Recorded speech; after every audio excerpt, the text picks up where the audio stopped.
Good morning. Welcome again to Morning Devotions. Thank you again so much for our time together. Right now, I want us to come back to 1 Corinthians chapter 2. We're not quite there in the sermons yet, but for our devotions. Verse 6, Paul said, "Yet when I am among mature believers, I do speak with words of wisdom, but not the kind of wisdom that belongs to this world or to the rulers of this world who are soon forgotten." Now, brothers and sisters, I want you to understand. Paul was a very educated man.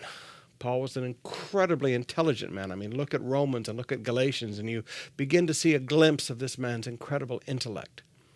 But Paul said, when I stand to teach the people of God, I refuse to speak a wisdom that belongs to this world or a wisdom that belongs to the rulers of this world.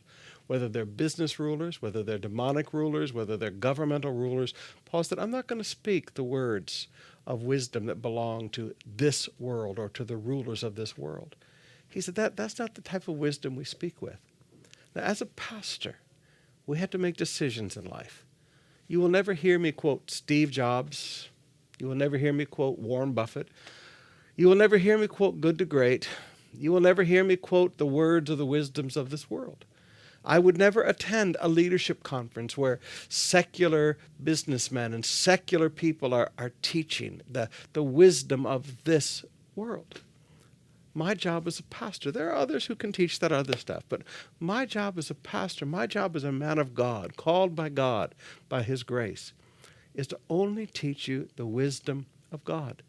So forgive me if sometimes people say, oh, Pastor Sumrall, you never quote from Socrates or Plato or Steve Jobs or... No, I quote from Jesus. I preach the Word. There is a wisdom of God, and there is a wisdom that belongs to this world.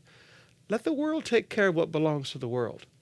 My job as your pastor is to teach you the wisdom that comes from God.